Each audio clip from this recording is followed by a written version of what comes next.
beautiful city of Twentynine Palms, California. And I must read this.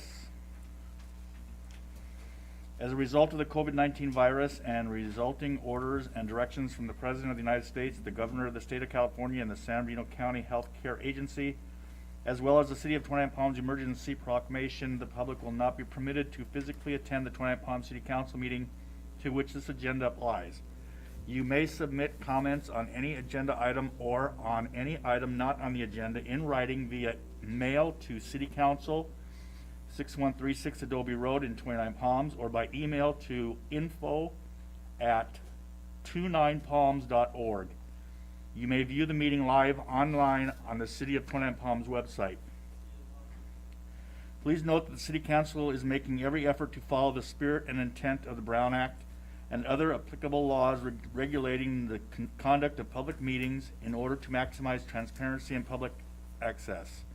It would be appreciated if communications of public comments related to items on the agenda or items not on the agenda are provided to info@29palms.org prior to the commencement of the meeting. If that is not possible, and to accommodate comments to items that may be added to the agenda after its initial posting during this time of emergency, every effort will be made to attempt to review emails during the course of the meeting. Towards the end, the mayor will endeavor to take a brief pause before action is taken on any agenda item to allow the clerk to review emails and share any public comments received during this meeting. If you would like to participate in the live session, please register at the following link, and it's a very long link that I will not be able to read. So. All right. Mayor Pro Tem Mintz, would you like to lead us in the pledge? Absolutely, Mr. Mayor. Ready? Begin. I pledge allegiance to the flag of the United States of America and to the republic for which it stands, one nation, under God, indivisible, with liberty and justice for all. There is somebody for invocation. There is somebody? Okay. It's, Liz Dick, or Susie Dick. Susie Dick of the Church of Jesus Christ of Latter-day Saints.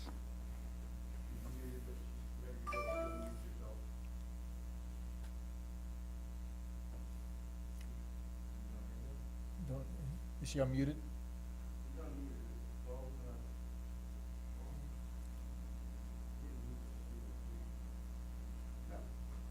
Yeah, it's unmuted. Is what?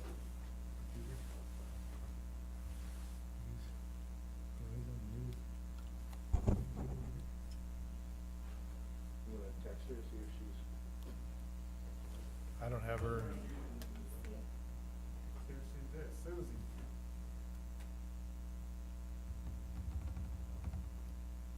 Technology.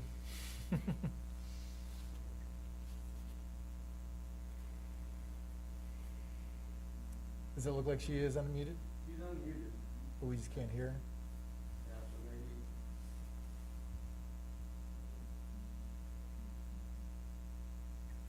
maybe.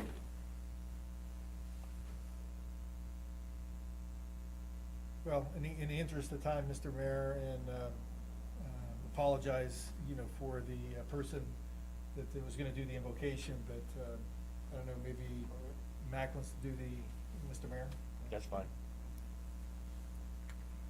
Heavenly Father, we thank you for this opportunity to come together, God, to discuss your business, God. And Father, in the name of Jesus, we ask that you would just lead and guide us, Heavenly Father. Bless us with the wisdom, the knowledge, and the understanding that we will conduct business the way you would have us to conduct business, God. And we thank you, Heavenly Father, for your safety, God. We ask that you continue to keep your hedge protection on us and watch us and lead and guide us, God. In Jesus' holy name we pray. Amen. Amen. Thank you. And thanks, Susie, for being available but couldn't get her going. Okay, roll call, please, Jacqueline. Councilmember Belgrade. Here. Mayor Pro Tem Mintz. Here. Councilmember Ogilvy. Present. Councilmember Light. Here. Mayor Klink. Here.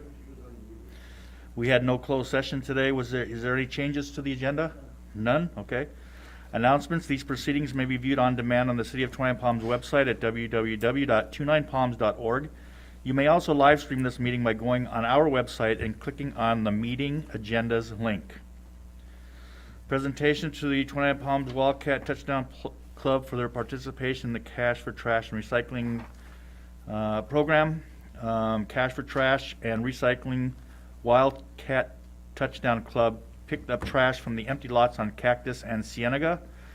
They received $300 from the City of Twentynine Palms, $300 from Burtech Waste and Recycling, and $100 from Larry Briggs of Plaza Realtors. Awards, presentations, we already did that. Council comments and reports of meeting attended, and we'll start with Councilmember Wright. Thank you, Mr. Mayor. I did a MBTA, and just usual business there, nothing extra. And then the JPA, same thing. We skipped our August meeting, so we had a November meeting just to go over, you know, the basic stuff. And the next meeting actually will be next year, and they're going to appoint or reappoint like the president and all that for the JPA.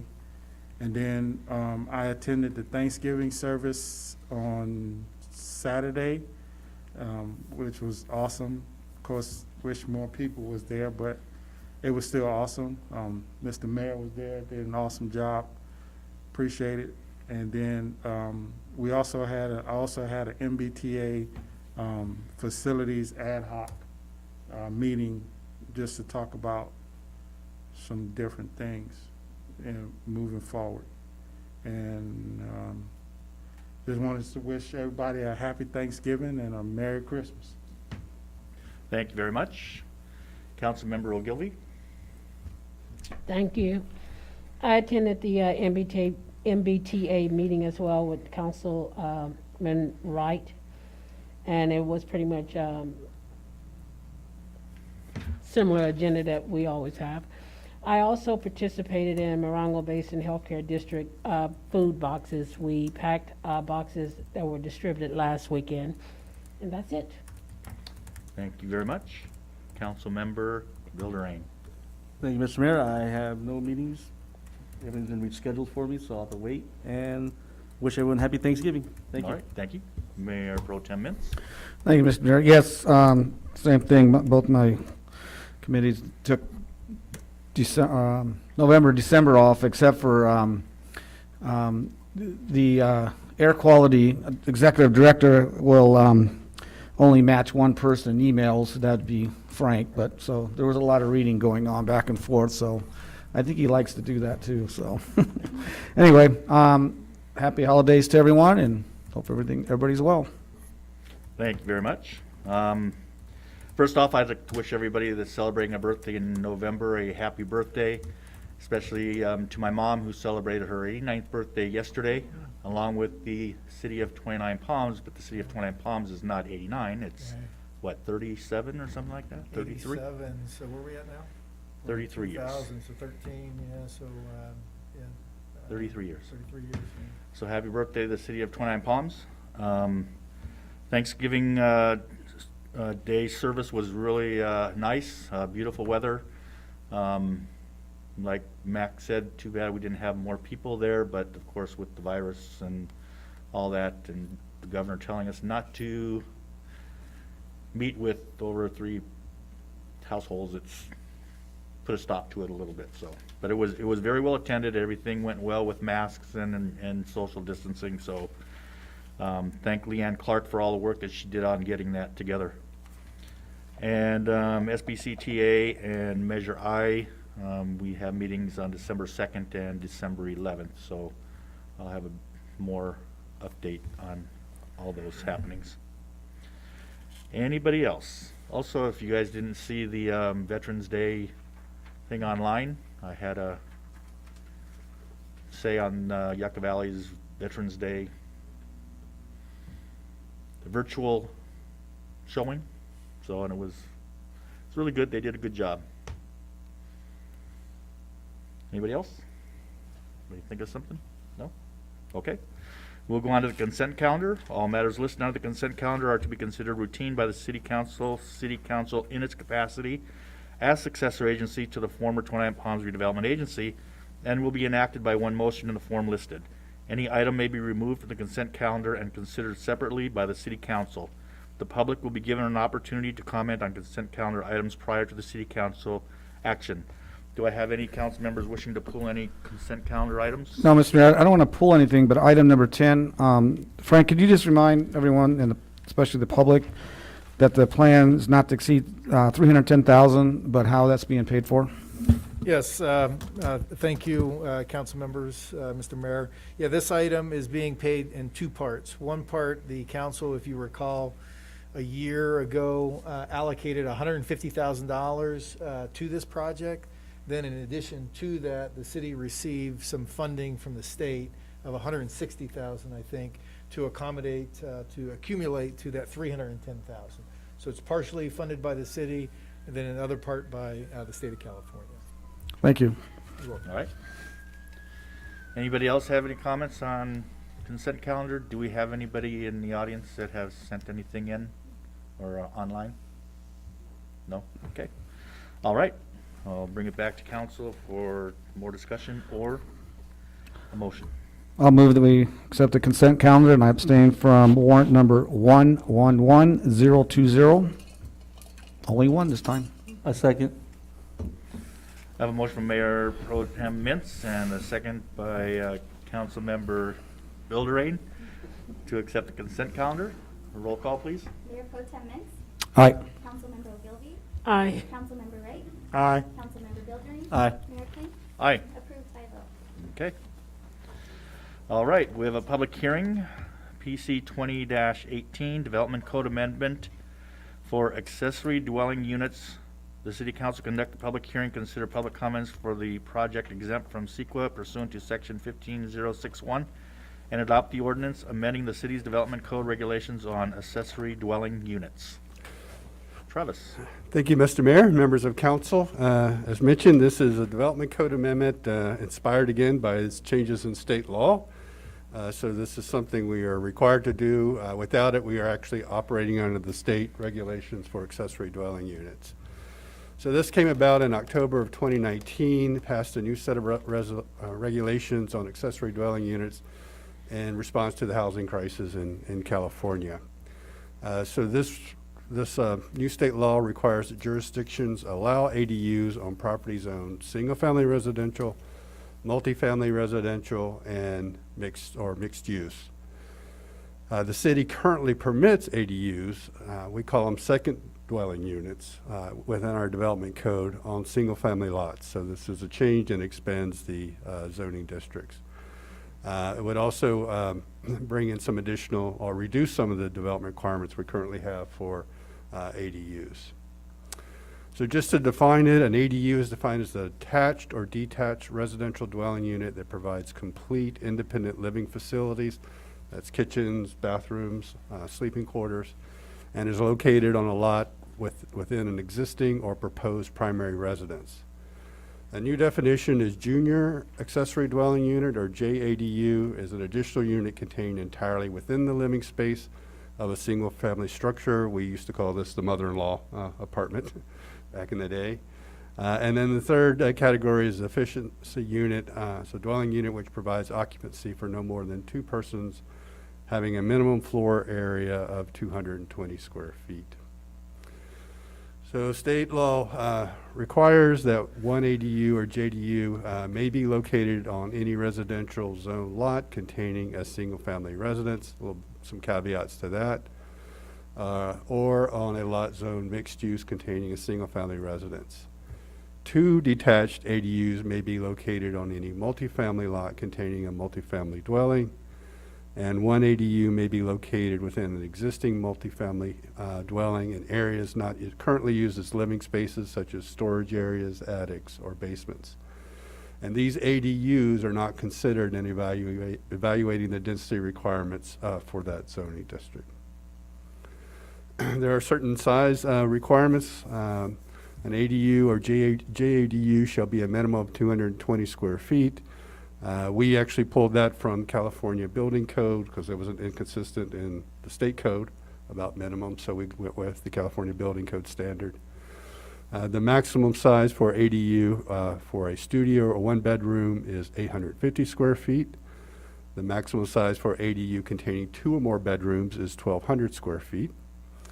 And a JADU shall not exceed 500 square feet.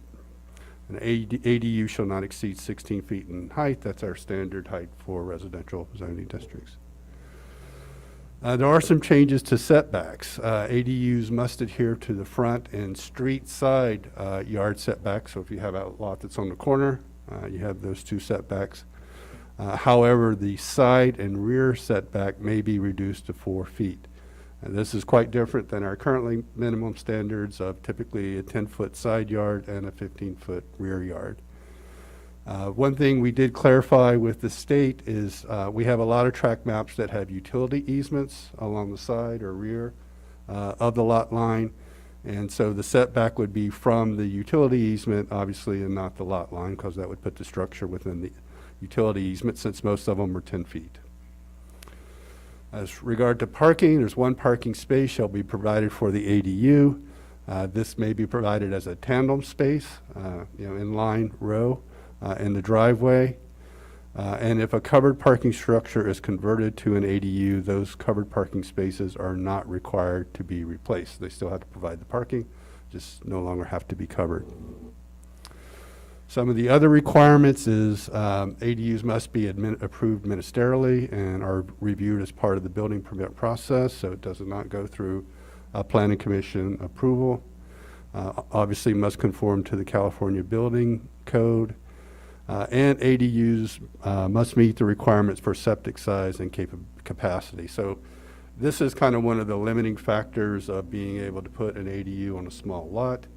As you know, typically the primary residence takes up a big portion of the lot, and then the septic an additional. So to fit an ADU on a lot, the septic system would have to have the size and capacity, obviously, to accommodate the ADU. An ADU may be rented separately from the primary residence, but it may not be sold separately. In other words, you could not subdivide the property. This development code is exempt under CEQA pursuant to section 15061B3. That's kind of known as the common sense exemption anytime we're updating our development code ordinance. So staff's recommendation is to conduct a public hearing, consider public comments, find the project exempt from CEQA pursuant to section 15061B3, and introduce the ordinance. Since an ordinance, we'll need a second reading that would amend the development code regulations on ADUs. And I'd be happy to answer any questions you may have. All right. Any questions? I do. Could you go back to the sizes of the units, please? Yes. Okay, now this is saying you can put a 2-bedroom, 1,200 square foot ADU. What if the house is only, say, 900 square feet? That doesn't matter. It means as long as in the lot size, as long as they can put it back there and fit, Yeah, it no longer matters. So because we obviously have ordinances where you can't cover a certain percentage of your lot, but if they're going to put a ADU or JADU, you can do it. There's some caveats there to it, to a certain percent. I believe it's up to 80% of that lot coverage. Right.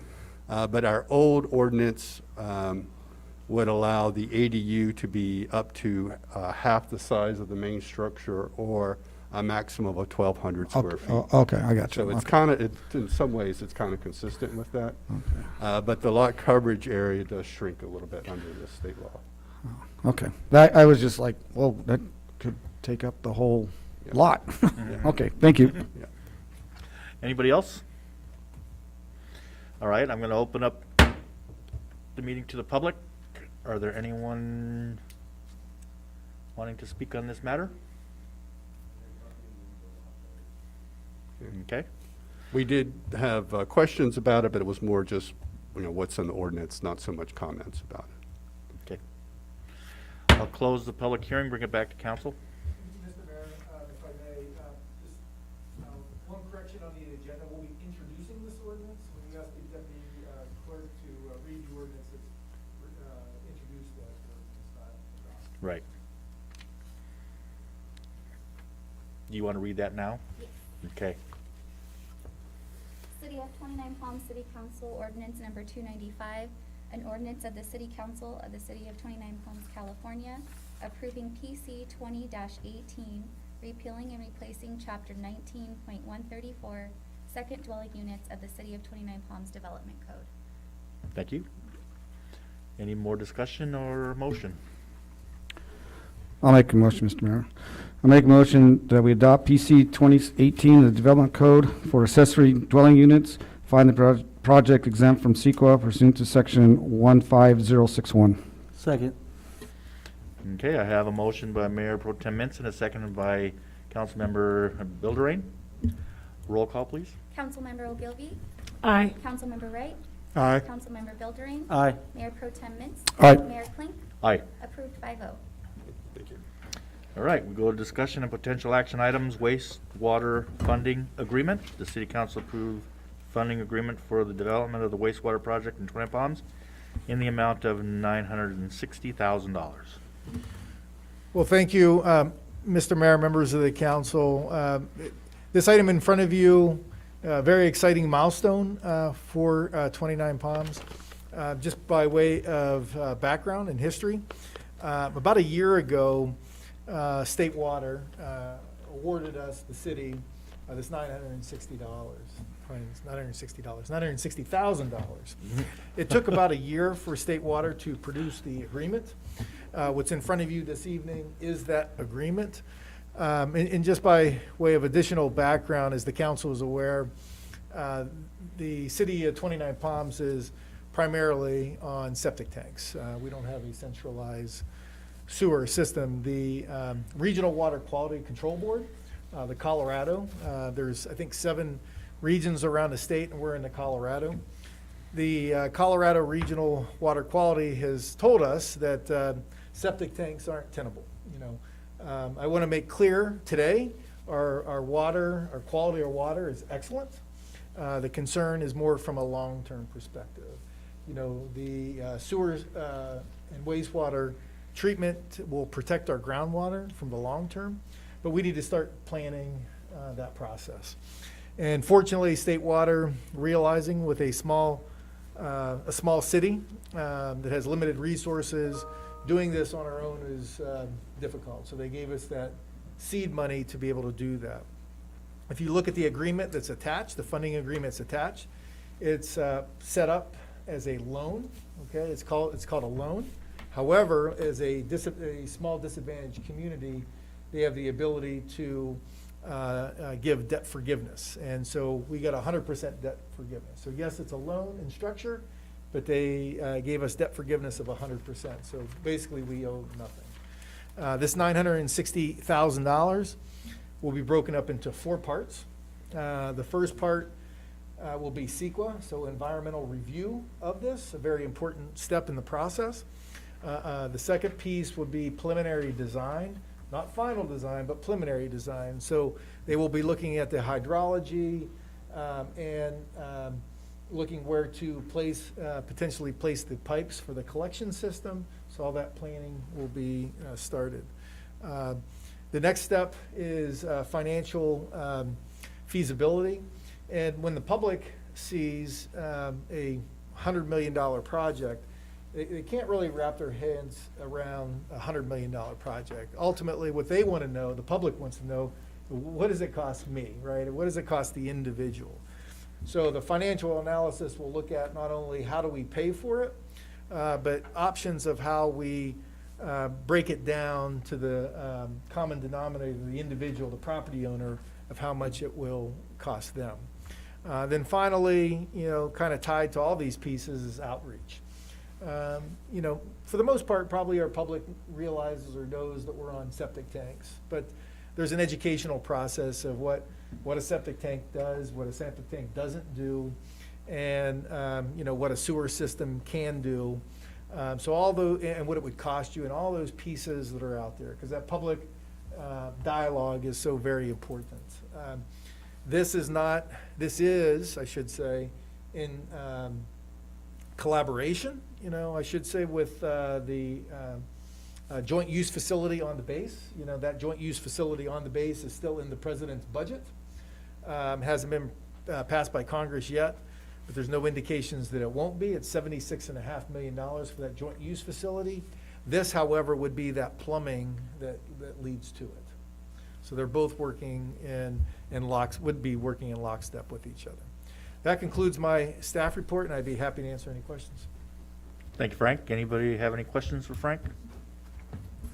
No, I just want to congratulate staff on doing due diligence and getting this grant, so we wouldn't have to take that money out of our general fund just to have to pay for that study, which is going to be down the road very important for the city. Yep. I agree. Thank you very much. Good job. Anybody else? Do you have a motion or anything? Nobody from the public? Oh, anybody from the public? I'm sorry. No? Okay. I make a motion that the city council approve the funding agreement for the development of the wastewater project in 29 Palms in the amount of $960,000. A second. I have a motion on the floor by Mayor, thinking ahead here, because he always does it. Councilmember Wright and seconded by Councilmember Ogilvy to approve the funding agreement for the development of the wastewater budget in 29 Palms in the amount of $960,000. Roll call. Councilmember Wright? Aye. Councilmember Bildering? Aye. Mayor Pro Tem Mintz? All right. Councilmember Ogilvy? Aye. Mayor Klink? Aye. Approved 5-0. Number 13, proposed adjusted budget for fiscal year 2020-2021. And I'm not going to read the recommendation because I'm pretty sure that the city manager will let us know what they are.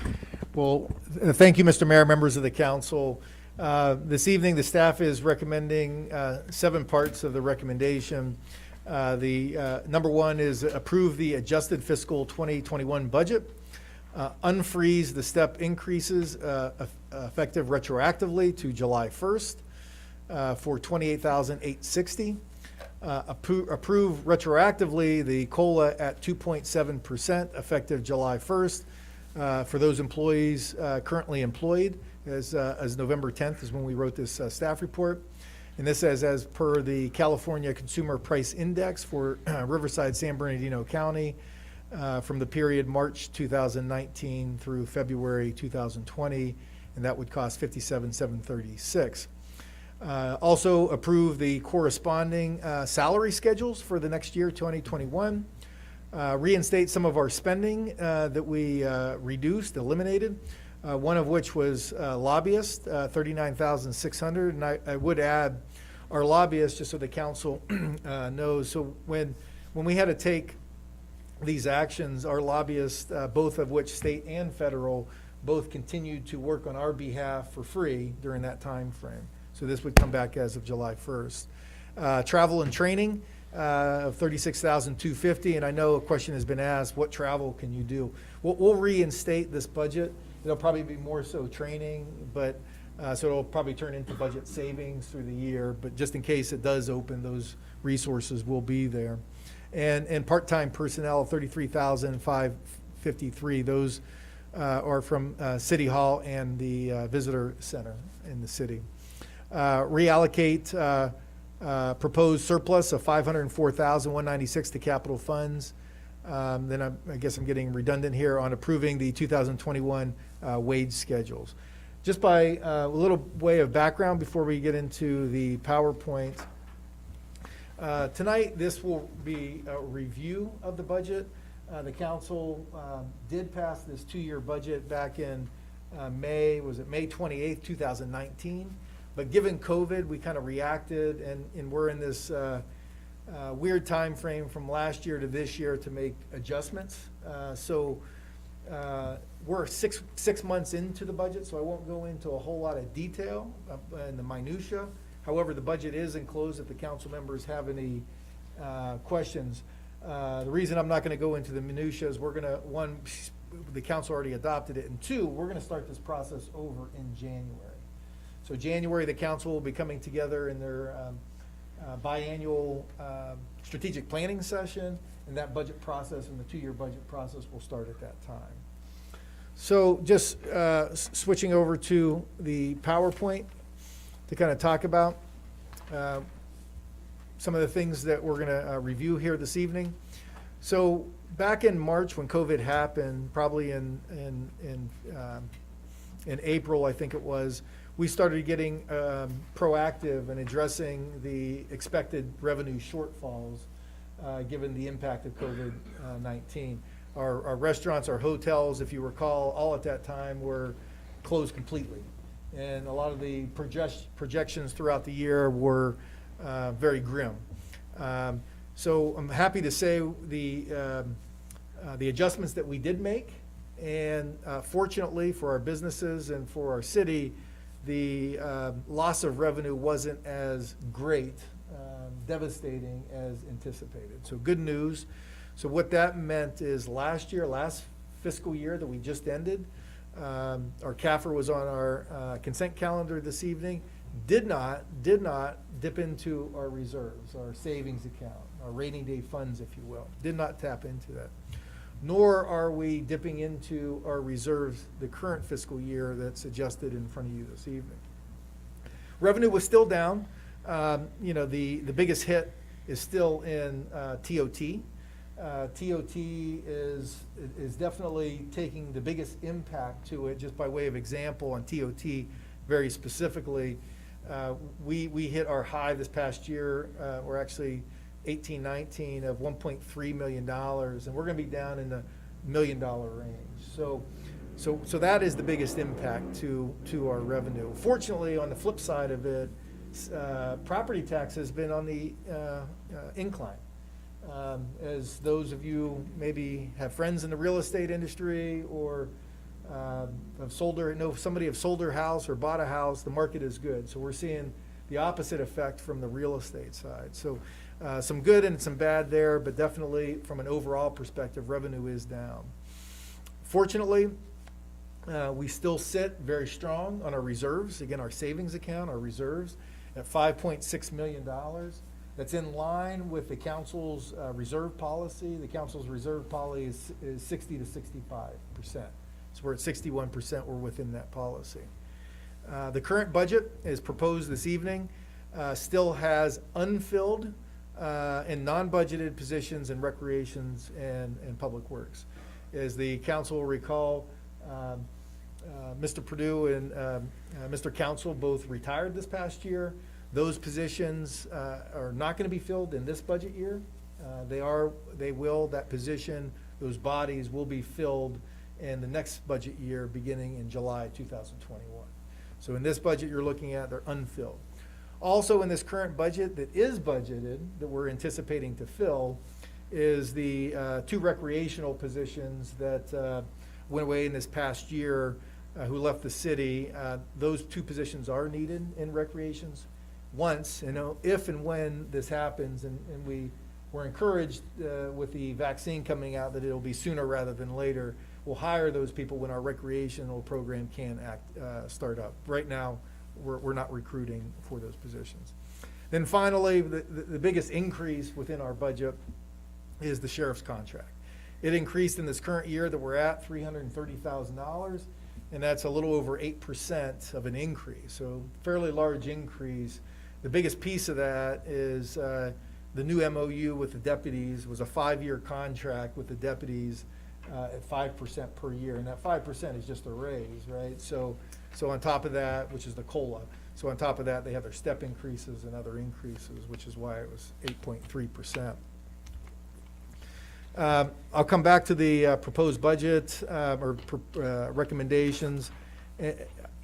What I want to do is kind of flip down here to the end. Hopefully it's not too much of an eye test here. Zoom, you can see everything in that TV? Okay, it's pretty big. Okay, good. So one of the things I wanted to do is not only look at our current year and last year, and quite honestly, last year and this year, they're anomalies. A lot of times from a budgeting perspective, we like to see these nice curves and things are consistent, but given COVID, things kind of blew up. We cut expenses, we lost revenue. So in making these adjustments and making these recommendations going forward, what I wanted to do is to give some assurance to the council that in a long-term perspective, that we're still in a good position, okay? And let me explain what this is. A model is not a budget. A model is not a budget. So you'll see in this top line here, so this yellow area here, that's what you're approving this evening, okay? And one thing I will add here at the bottom, just for disclosure purposes, you know, we mentioned that our reserves are $5.6 million. On top of that, we have an additional 1.3 on that for the fire pension. So actually in the bank, we have almost 6.9 million in reserves. And that 1.3 is designated, still reserves, designated for something, and the other piece is undesignated. But this last yellow column here is what you are going to consider to approve tonight. So what I wanted to do is kind of look out a few years and just take a modeling look at it. Again, a model is not a budget. So to look out at to 24, 25, I think it is. So when you do modeling, what you do is initially is just look at simple percentages, right? So what is the trends? What are things increasing by? And so we just modeled the revenue across, okay? This row here is our expenditures. So I kind of just took this in three pieces, actually. One is the sheriff's contract. We know that the sheriff's contract, and although it was 8.3% this year, I'm modeling out 7% in those outer years. I know what our payroll is. Additionally, on our payroll, what I put in there, because I know, fortunately, we've got Project Phoenix coming online.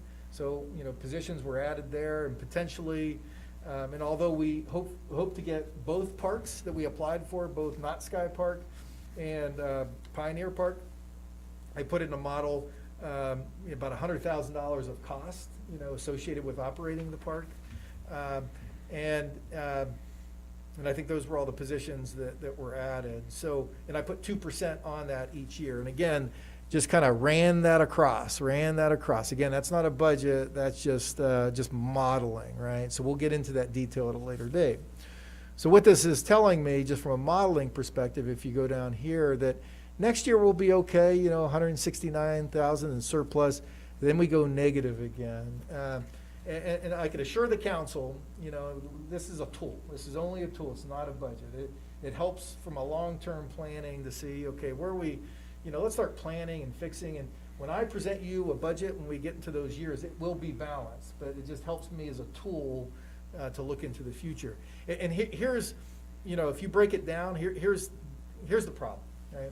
So if you look at that model going across for the revenue is increased anywhere from 2 to 4%, depending on the individual item. So relatively modest increases, but 2 to 4%, because that's our historical numbers. And that's about $300,000 a year. If you remember earlier when I talked about the sheriff's contract is about $300,000 a year increase, not including all the other, you know, other increases that we have from a city, from wages to electricity to et cetera. So that's where that imbalance kind of comes into play. And again, that's just a model. That's not a budget. That's just a model. So it's incumbent on me as your manager to start looking at this and planning and everything. So, so what this kind of leads me to say is we're okay. You know, we're okay today. The recommendations that are in front of you work, but we still have work to do. We have things coming on. We can't be afraid, and I think I mentioned to each of the council members as going through the agenda review, we can't be afraid of the future, right? We know costs are going to increase. It's, again, incumbent of your staff and policy direction as we go into the future to cure some of this. And with Project Phoenix coming online, the impact of that from a revenue perspective, hopefully it's going to be bigger than those modest increases that we've had in the past. So just to kind of run back up here. So as mentioned, the increases in the model were 1.5% to 4.5%, which is about $300,000 a year. You know, the sheriff's contract about $300,000. We're restoring our employee headcount. So as mentioned earlier, the community services director and public works superintendent retirements, all those headcounts will be back to normal. Added in annual inflation of 2%. Project Phoenix and a new park, and the sewer subsidy also is in there as well.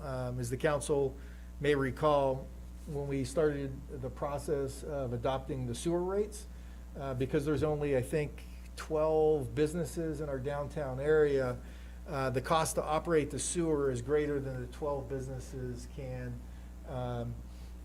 pay for. You know, it's just, we don't have that critical mass of connections yet to lower the cost. So the city will be backfilling through its general fund, and that's in there. So the projected deficit won't hit till 2023, and again, this will not happen, but it's just looking at it from a modeling perspective. So going back up to the recommendation, so staff again is here this evening to recommend that that the council approves the adjusted fiscal 2021 budget, unfreeze the step increases retroactively to July 1st, approve the retroactive COLA at 2.7% effective July 1st for those employees that are employed now. And when we wrote the staff report, it was November 10th. And that COLA is as the California Consumer Price Index for Riverside, San Bernardino County from March 19 to February 20. Approve those salary schedules, the corresponding salary schedules, reinstate the lobbyists, reinstate the travel and training and the part-time personnel, and reallocate the surplus. So in this current budget year, and it's primarily due to the CARES Act funding, you'll see a $500,000 surplus in the current year budget. You know, what I am proposing is not to deposit that into our reserves, but move that over into our capital funds. If you recall, when we made those proactive moves back in April, I think it was, one of which was defunding some of our capital projects. And so I'm gonna bring this back over to that, not allocating to any projects today. We'll be bringing that to the council probably in January, February to look at that. You know, probably the big piece out of that 500,000, one thing that we did defund was the curb and gutter on El Sol, and that was in relation to the Knott Sky Park improvement. At that time, we didn't get the grant, so we eliminated it, but we're gonna be back in queued again, so we'll probably take at least half of that towards that curb and gutter for El Sol. But we'll bring that back to the council probably in January, and then finally approving the salary or the wage schedules corresponding to the COLA. And that concludes my staff report, and I'd be happy to answer any questions. Any questions for staff? Well, no, Dan? Frank actually answered a couple of my notes. It was the surplus, the 504,000, that does have to come back to council for us to approve any projects. And I just wanted to reiterate that we did not touch any of the reserves, which is again a pat on the back to the staff who made sure that we stayed very, very conservative during these strange times. So, And Mr. Mayor, if I may add on that, and I was negligent to make this comment, this was staff, right? This really was staff, and that's one of the reasons I'm recommending reinstating the COLA and the step increases. Through this time frame, very difficult for the community, for businesses, et al., including our staff. And we had to do more with less this past year, and the staff did a great job doing that, which is one of the reasons, again, we can afford it, proposing to reinstate those. Okay, anybody else? Questions? And any comments from the public or anybody, anything? Okay, bring it back to council for discussion, approval. I make a motion. Oh, you had a question? No, I was gonna make a motion, but you go ahead. I make a motion that, the city council approve 1 through 7. Second. I have a motion from Councilmember Wright and second by Councilmember Bilderain to accept the proposed adjusted budget for fiscal year 2020-2021. And no more discussion. We have a roll call. Councilmember Bildering, Aye. Mayor Pro Tem Mitz, all right, Councilmember Ogilvy, Aye. Councilmember Wright, Aye. Mayor Klink, Aye. approved 5-0. Okay. Future council initiated items. Councilmember Ogilvy? Councilmember Bilderain? Nothing, Mr. Mayor, thank you. Councilmember Wright? The Oh, the big screen. Mayor Pro Tem Mintz. Not at this time, but I will make the comment that I can still fit underneath the TV. I'm the only one that probably can, so I just want to make that comment. And I have nothing at this time.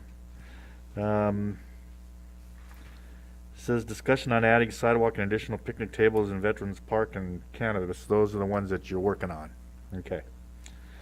Public comments. This is the time for the public to address the city council on issues within the jurisdiction of the city of council that are not on this agenda. All comments are to be directed to the city council and shall not consist of any personal attacks.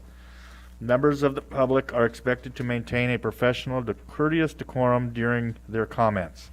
There is a time limitation of 3 minutes per person if you haven't already done so, which you can't do.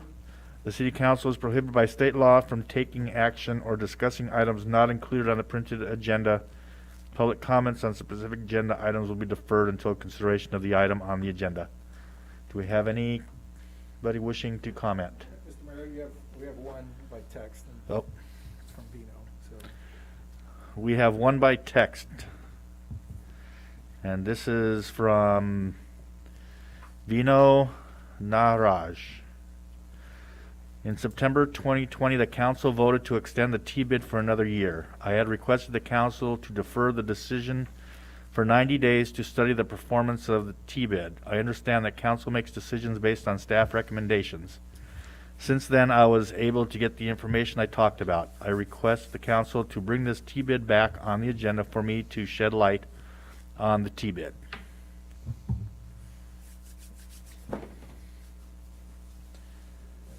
Okay, any more?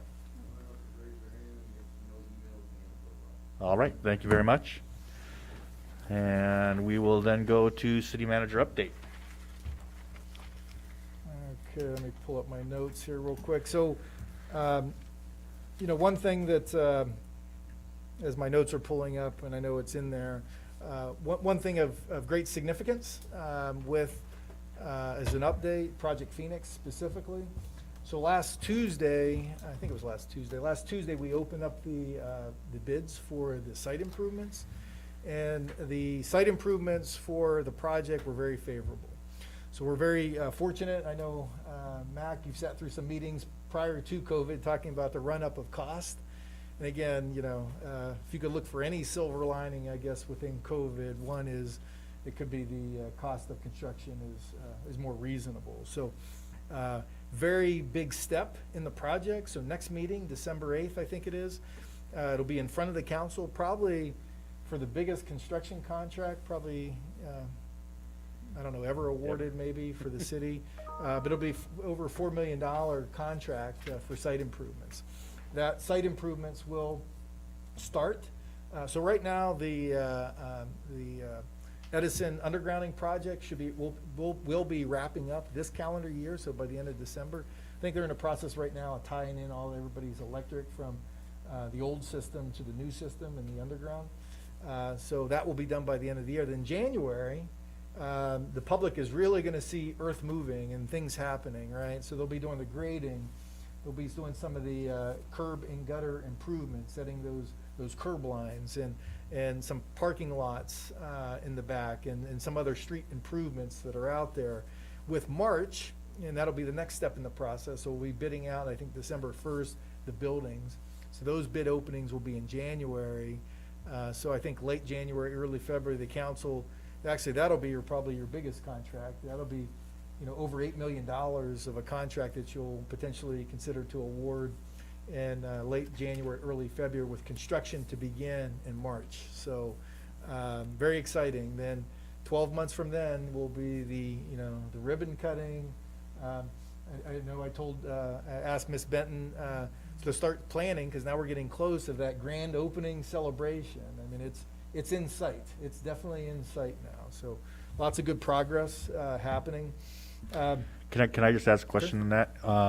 You gave us an email about the kitchen and the meeting room. Is that still looking good? It is, yeah. So based on the current estimates of Project Phoenix, it looks like the kitchen can be part of the funding that we have, so good thing. So one of the things we're starting to do now, and I think I got a meeting next Monday on it, is start stepping up that collaboration with Morongo Unified School District and Copper Mountain College. They got to start planning, because the timing of it just doesn't work well for instruction, because it would open in March of 2022, but that's the end of their semester, so it would have to queue up in that fall semester of 2022, I guess. So they need to start the planning, getting the equipment, because the agreement is that they would get the equipment for that, and how we use that, because they wouldn't use it all the time. And so when there's events in the multi-purpose facility, they could use the kitchen and other things. So again, very exciting, for that. It will be built as a meeting room, so that it'll be a square box, which is a meeting room, basically. Then we'll have to work towards that retrofitting of turning it into a kitchen in consultation with the school district. So it's very exciting. Just another quick update. Code enforcement, as the council was probably seeing, you approved the demolition of some properties, one of which has started on Adobe, if you noticed it, by the fire station. Still not complete, but it's in process. CARES Act funding. So one of the things that the county did for us, for all the cities, is to carve off some of the pieces of the CARES Act money they had to the cities, and to do some capital projects. And some of the capital projects that otherwise we couldn't do without this funding. One is City Hall doors here. Again, to match COVID. Right now, you have to push the door open and close it and touch. It'll be touchless. So it would be automatic doors that open and close. So again, matching COVID's policies, I guess, of eliminating touch points. Also, too, at Lucky and at Knott Sky Park and the playground equipment, we'll be adding shade structures there, both of the parks. Again, going in the lines of COVID, and more people, should be outside, not inside, and giving some cover to that. So that will be a nice addition to both of our parks. Then finally, it's a small one, but nonetheless, so at Lucky, we have the exercise equipment, and one of the pieces is broken. It's the stair climber piece of equipment, and so this will be able to pay for that as well. So, and again, matches to the outdoor exercise, not inside environment. So good news. I'd like to thank Eli Marshall. I mean, this technology, this change is happening very rapidly, and how do we comply with the rules of the state and the public, have public, watch our meetings, be able to participate in the meetings. I'm a dumb accountant, I don't know how to do this, and thank you, Eli, for getting this technology on board, because in the era of COVID, it's invaluable. Then finally, and I'll quit talking, is staff continues to watch the governor's directives, his executive orders, very specifically the one that came out last week, which precipitated this meeting closing to the public. In reading it, and very specifically the third paragraph here, I'll read it. The limited stay-at-home order will reduce opportunities for disease transmission, and goal of decreasing the number of hours individuals are in the community and mixing with individuals outside of their household. Every intervention to decrease mixing of households is critical during this unparalleled increase, which increased about 50% in the first week of November. And then he goes on and say, in particular, the curfew, which is 10 to 3. It wasn't exclusively 10 to 3. He said in particular to 10 to 3. So that's why staff kind of reacted to this, to close us off from the public in protection of them, So anyway, that concludes my staff report. I'd like to wish the council, the staff, and the public a happy Thanksgiving. So thank you, Mayor. All right, thank you very much for the updates. Any more? I have a question. Okay. When you spoke about the demolition that's going on the property off of Adobe, should there be some type of barrier up for the dust? Because I drove by there this past weekend, and you see all the rubble. There was nothing up to prevent dust, and I'm sure that place is full of rodents. and, you know, you can find all kind of diseases within the dust. Yeah, we talked to the applicant, the property owner, about a construction fence. So it's not up obviously yet. She's in the process of getting a new contractor and getting in a construction fence up, which hasn't happened yet, but it will be going up. Would they, keeping it wet, would that help out? Well, for dust control, yeah. You know, again, it's the responsibility of that contractor. Right. You know, there's PM10s, so Mojave Air Quality controls the dust particles in the air, which is, I think, called PM10s. And a contractor, they have that responsibility. So I think the applicant is in the process of getting a new contractor to do the demo, so. Okay. And, on those, exercise equipment. Oh, yeah. You think you can throw in a paint job to get rid of that, Green Bay Packer color? Oh, man. Wow, I wish I would not have heard that. I would have heard it from him, I would have said, okay, but you? Man, oh, man. We lost this weekend, I can't say. Well, so did we. You're reading it too. We won again. Cowboys won? Yeah, he beat us. Oh, that's right, yeah. Yeah. I forgot. Sorry. All right. Anybody else have anything for the good of the city at this moment?